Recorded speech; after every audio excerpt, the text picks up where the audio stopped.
viewers. In our previous lessons, we have already learned to solve quadratic equation by factorization method and by using formula. We also learnt about properties and nature of roots of a quadratic equation. What else did we learn? We learned to solve few equations which were not of quadratic form but which can be reduced to quadratic form by simple manipulations. For example, we saw that equation of the form a z raised to the power 4 plus b z square plus c equal to 0 can be reduced to quadratic form by simple substitution x is equal to z square, and this equation in that case becomes ax square plus bx plus c equal to 0, which is of quadratic form. In this lesson today, we are going to take up few more such cases. Look at the equation under root 3x square minus 2 is equal to 2x minus 1. Now look at this equation carefully. The left hand side of this equation is positive square root of 3x square minus 2. Also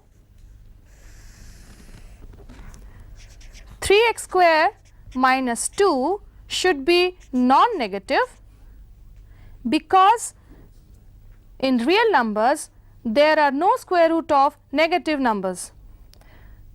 That is, x square should be greater than or equal to 2 by 3. Also, since left hand side of this equation is non-negative, therefore right hand side of this equation will also be non-negative. That means 2x minus 1 should also be greater than or equal to 0, or x is greater than equal to half. So we have to find solutions such that they satisfy the conditions x square is greater than equal to 2 by 3 and x is greater than equal to 1 by 2.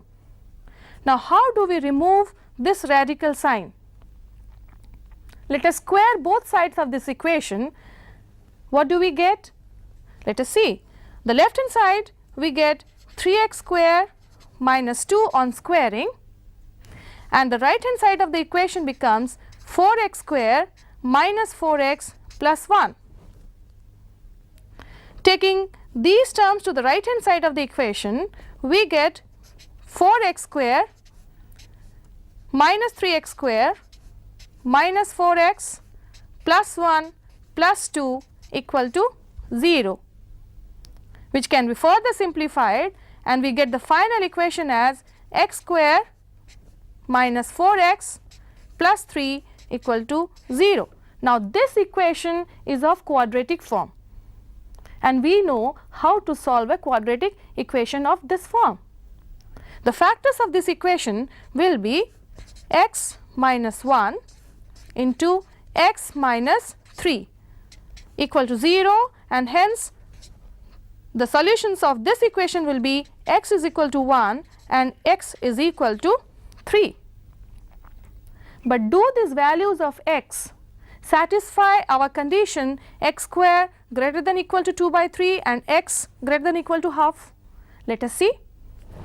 When we have x is equal to 1, then we find that 1 square is naturally greater than equal to 2 by 3 and 1 is greater than half. So x is equal to 1 satisfies these two of our condition. Secondly, when we take x is equal to 3, then putting here 3, we get 3 square, that is 9. 9 is greater than 2 by 3 obviously, and 3 is greater than half. So thus we find that both x is equal to 1 and x is equal to 3 satisfy our conditions. Therefore, x is equal to 1 and x is equal to 3 will be the solutions of this equation under root of 3x square minus 2 equal to 2x minus 1. Look at another equation. Under root of 4 minus x plus under root of x plus 9 equal to 5. When we observe this equation carefully, we find that there are two expressions involving radical sign. Also, both these expressions are positive square roots of 4 minus x and x plus 9 respectively, and we also find that this 4 minus x should be non-negative, because in real numbers there are no square roots of negative numbers. That means x is less than or equal to 4. Also, x plus 9 should be non-negative. By the same reasoning, that means x is greater than or equal to minus 9. Combining these two conditions, we can write this as x is greater than or equal to minus 9 and less than equal to 4. So, thus we have to find solutions of this equation so that they satisfy the condition x greater than or equal to minus 9 and less than or equal to 4. Now, how do we remove these two radical signs? Let us square both sides and see what do we get. Before squaring it, let us take one of the expressions involving radical sign to the right hand side. That will make our work easier. What do we get? We have 4 minus x is equal to 5 minus under root of x plus 9. Now, squaring both sides of this equation, we get 4 minus x is equal to 25 plus x plus 9 minus 10 under root of x plus 9.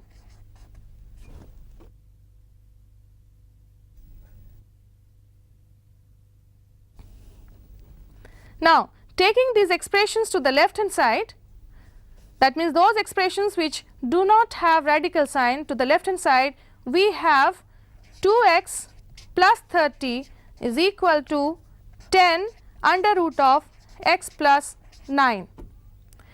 Dividing throughout this equation by 2, we finally get x plus 15 is equal to 5 under root of x plus 9. But what do we have here? We again get an equation which has an expression involving a radical sign. And how can we remove this radical sign? Let us again square this expression both sides and see what do we get. When we square both the sides of this equation, we get x square plus 30x plus 225 is equal to 25 into x plus 9. Taking all these terms to the left hand side, we finally get the equation as x square plus 5x equal to 0, or x into x plus 5 equal to 0. That means either x is equal to 0 or x plus 5 equal to 0, that is x is equal to 0 and x is equal to minus 5. So, x is equal to 0 and x is equal to minus 5 are the solutions of this quadratic equation x square plus 5x is equal to 0. But do these values of x satisfy our condition x greater than equal to minus 9 and less than equal to 4? Let us see. When x is equal to 0, then putting in this condition we have minus 9 less than equal to 0 less than equal to 4. That means x is equal to 0 satisfies this condition. Also, when x is equal to minus 5, we have minus 9 less than equal to minus 5 less than equal to 4. So, again we have x is equal to minus 5 satisfying this condition, and thus we conclude that x is equal to 0 and x is equal to minus 5 are the solutions of this equation under root of 4 minus x plus 9 under root is equal to 5. Now look another equation, 3 multiplied by x square plus 1 upon x square minus 16 x plus 1 upon x plus 26 equal to 0. Observe this equation carefully. Is it a quadratic equation?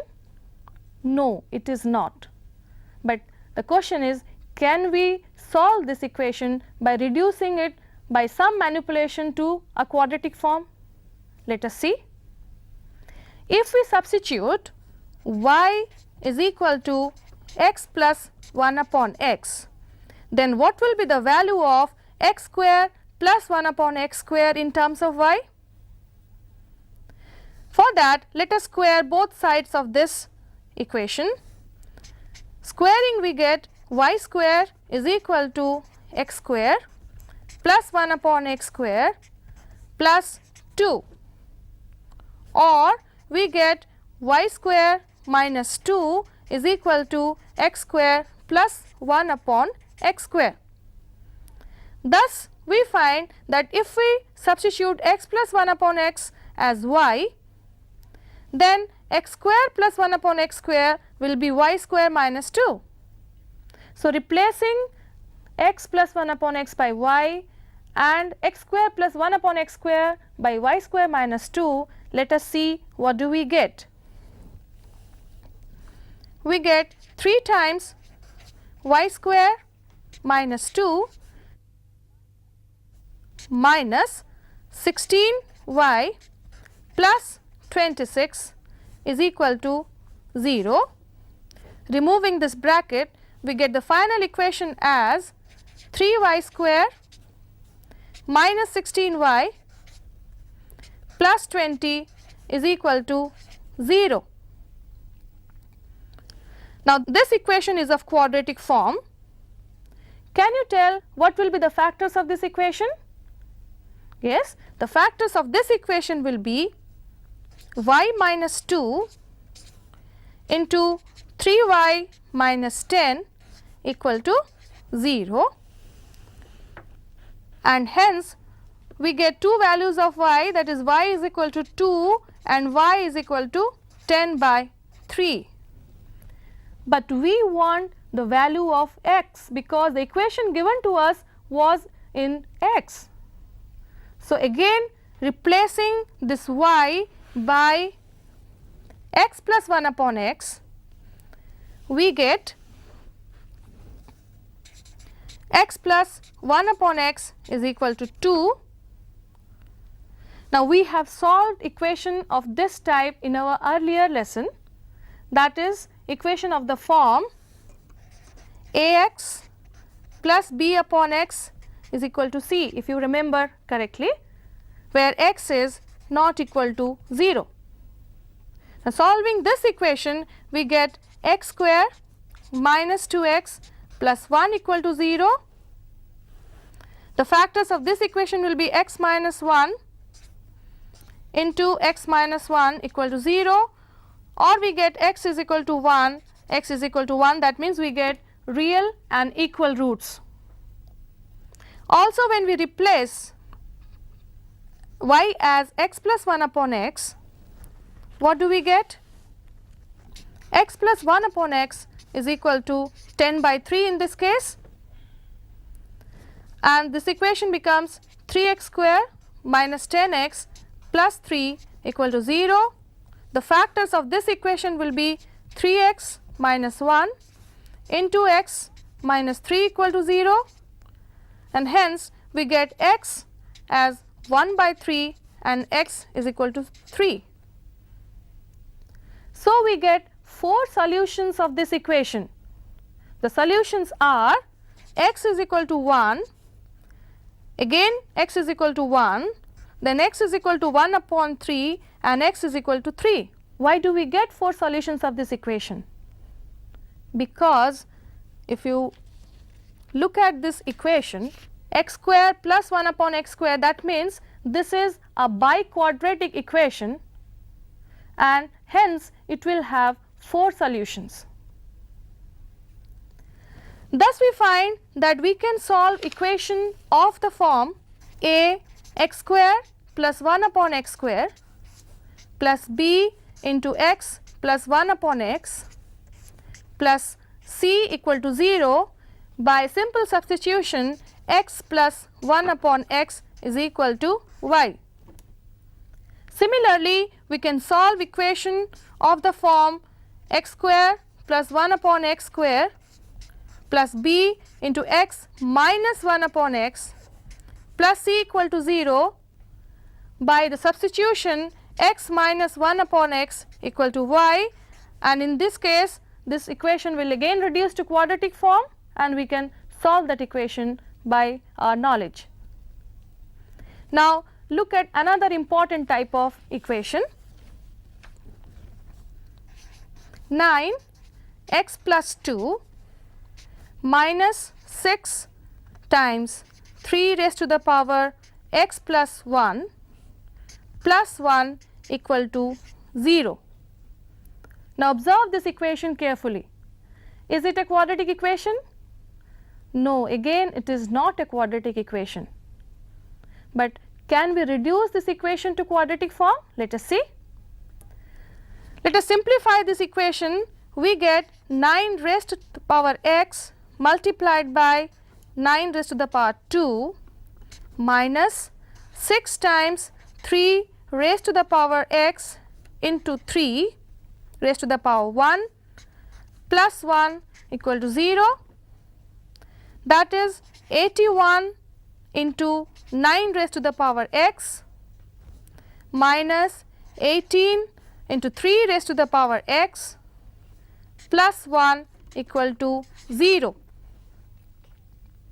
Now suppose we replace this 3 raised to the power x or substitute y as 3 raised to the power x. Then what will be the value of 9 raised to the power x in terms of y? We know that 3 square is equal to 9. That means if 3 raised to the power x is equal to y, then 9 raised to the power x can be written as 3 square raised to the power of x. Now since we know that in real numbers multiplication is commutative, so I can write this as 3 raised to the power x whole raised to the power of 2. And since 3 raised to the power x is y, so this expression can be written as y square. Thus we find that if we substitute 3 raised to the power x as y, then 9 raised to the power x can be written as y square. So replacing 9 raised to the power x as y square and 3 raised to the power x as y, we get the equation as 81 y square minus 18 y plus 1 equal to 0. Now the factors of this equation will be 9y minus 1 again multiplied by 9y minus 1 equal to 0.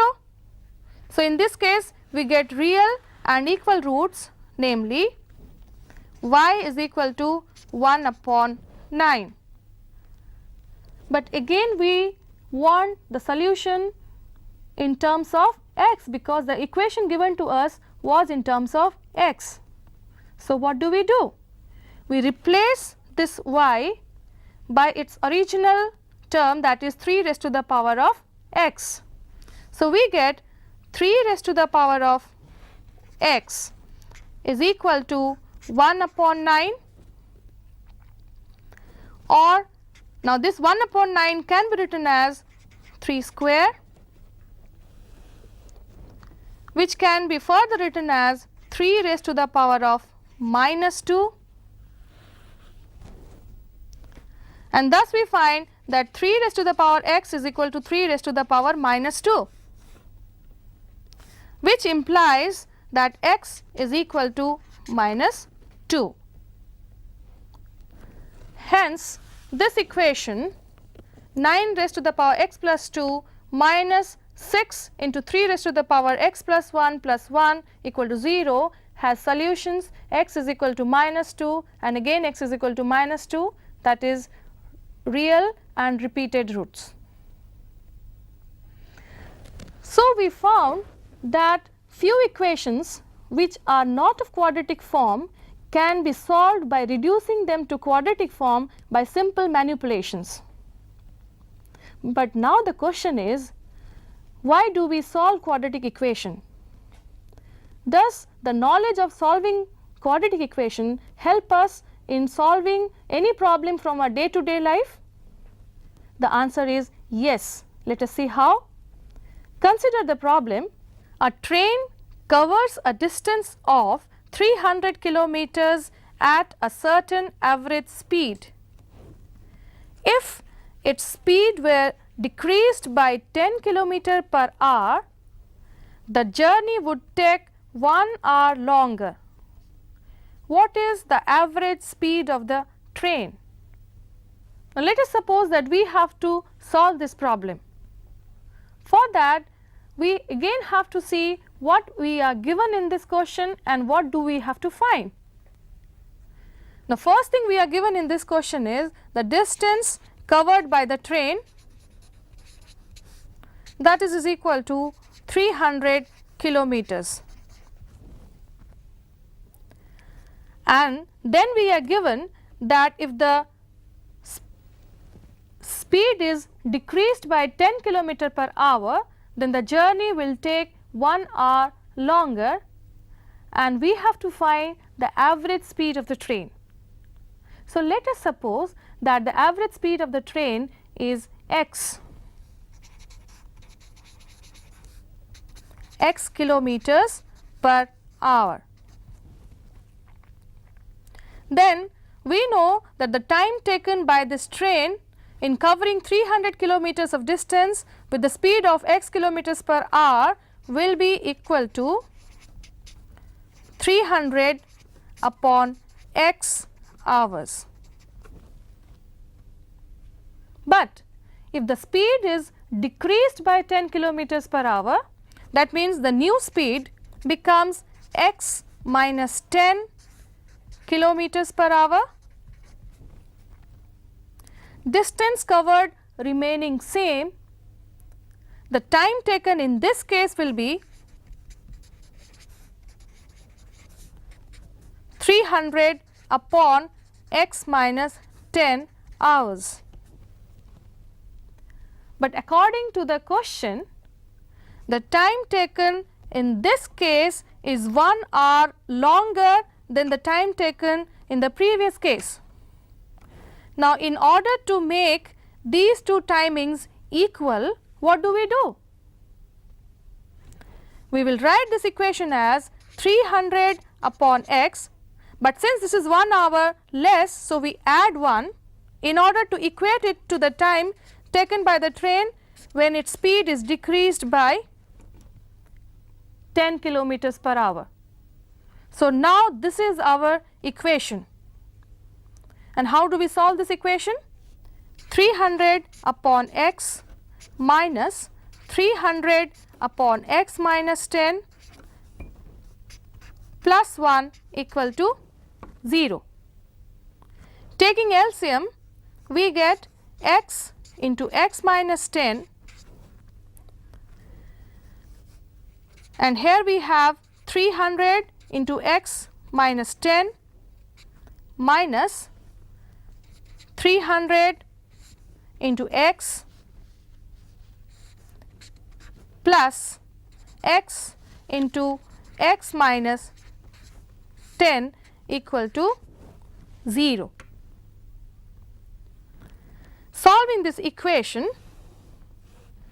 and taking this expression to the right hand side, we get the final equation as x square minus 10x minus 3000 equal to 0. Now, again we find that this equation is of quadratic form and we know how to solve a quadratic equation of this form. What will be the factors of this equation? The factors will be x minus 60 into x plus 50 equal to 0, and hence we get x is equal to 60 and x equal to minus 50. But we had taken x as the average speed of the train. Can the average speed of a train be negative value? No. So, we rule out this possibility and hence the average speed of the train will become 60 kilometers per hour, which was what we were asked to find. Consider the problem. The length of a rectangular hall is 5 meters more than its breadth. If the area of the hall is 36 square meter, then find the length and the breadth of the hall. Suppose we have to solve this problem. Before doing that, first of all we have to see what all conditions we are given in this question and what do we have to find. In this question we are given that the length of the hall is 5 meters more than the breadth. Now, let us suppose that the breadth of the hall is x meters. Then according to this condition given, we should have length of the hall is equal to x plus 5 meters. Now, we know that area of a rectangle is equal to length into breadth. So, area of the hall will be equal to x meters multiplied by x plus 5 meters. But in the question we are already given that area of the hall is 36 square meters. So, we can write here 36 is equal to x square plus 5x. In other words, our equation becomes x square plus 5x minus 36 equal to 0, which is of quadratic form. Can you tell what will be the factors of this equation? This equation can be solved as x square plus 9x minus 4x minus 36 equal to 0, or x plus 9 into x minus 4 equal to 0. So that we get x is equal to minus 9 and x is equal to 4. But x being the breadth of the rectangle, it cannot be negative. So, we rule out this possibility, that is x is equal to minus 9, and hence we are left with the solution that x is equal to 4, that is the breadth of the rectangle, is equal to 4 meters. Now, before ending this lesson, let us have a quick recapitulation of what all we learnt in this lesson. We learnt to solve few problems which were not of quadratic form, but which can be reduced to quadratic form by simple manipulations. And we also saw the utilization of the solutions of quadratic equation in our day-to-day life. Thank you.